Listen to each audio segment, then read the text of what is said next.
یہ جو صبح کا وقت ہوتا ہے، جس کی ابھی آپ نے نوجوانوں کی بات کی ہے، صبح کا وقت یعنی آج کل آپ سمجھ لیں کہ 6 بجے سے لے کر 8 بجے تک وقت، بالکل ایسے یہ بڑا قیمتی وقت ہوتا ہے، پرائم ٹائم ہوتا ہے. اس کے اندر بڑا کام ہوتا ہے، خواہ آپ دین کا کام کرنا چاہیں یا دنیا کا کام، بڑا کام ہوتا ہے اس کے اندر، بڑی برکت ہے اس ٹائم کے اندر، کم ٹائم میں بہت سارا کام بہت کر سارا لیتے کام ہیں ہو جاتا ہے. بالکل ایسے لیکن ہماری اکثریت اس کو سو کر گزارتی ہے. حتیٰ کہ وہ ہمارے نمازی بھائی جو ہے نا، وہ بھی نماز پڑھ کے فوراً پھر سو جاتے ہیں دوسری شفٹ میں. تو یہ قوم کیسے ترقی کرے گی؟ اب پھر بات نہیں آ جائے گی، اس قوم کی تربیت کون کرے گا؟ جو اس کی تربیت کرنا چاہتا ہے. یا یہ قوم اپنی تربیت کروانا ہی نہیں چاہتی؟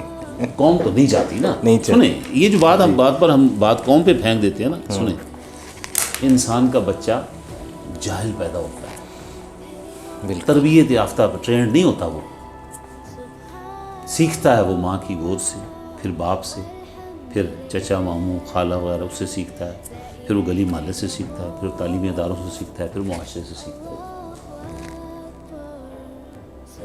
Who will bell the cat؟ کون یہ کرے گا؟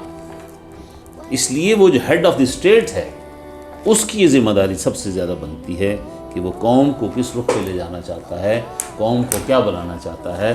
جو بھی لیڈر ہوتا ہے قوم کا، وہی قوموں کو بناتا ہے. ہٹلر بڑا بدنام ہے، لیکن اپنی قوم کی تعلیم اور تربیت کے حوالے سے بڑا ویجیلنٹ تھا وہ. بالکل ایسے ہی. جہاں نبی علیہ السلام کا قول ملتا ہے نا کہ مجھے اچھی مائیں دو، میں تمہیں اچھی قوم دوں گا.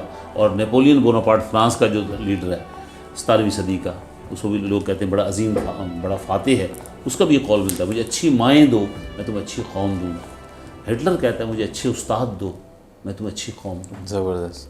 تو بنیادی طور پر نیشن بلڈر یہی لوگ ہیں، اساتذہ اور مائیں.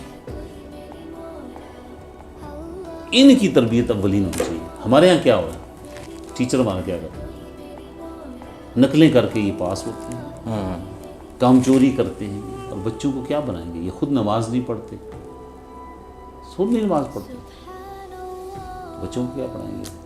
ایسے ہی ہے. ہمارے کالج کے اندر ایسے ٹیچر ہیں جن کو نماز نہیں آتی، نماز پڑھتے ہی نہیں، قرآن نہیں پڑھنا آتا.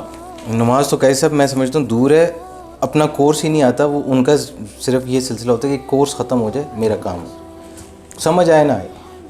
اچھا، جہاں سب سے زیادہ ضرورت تھی ہمیں توجہ دینے کی، اس پر ہم توجہ نہیں کر رہے.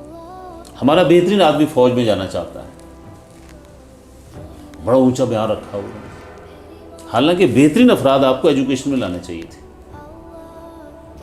ذہین لوگ، ایسے لوگ جن کا مائنڈ سیٹ ایجوکیشن ہو، جو پڑھانا چاہتے ہوں شوق سے اور اس کو عبادت سمجھے، وہ لوگ لانے چاہیے تھے. بہت اچھی بات. تو وہ تو ہم لا ہی نہیں رہے. ہمارے کالج کے ایک وائس پرنسپل، یہ بات زبردست ہے. اسکرمال کالج میں،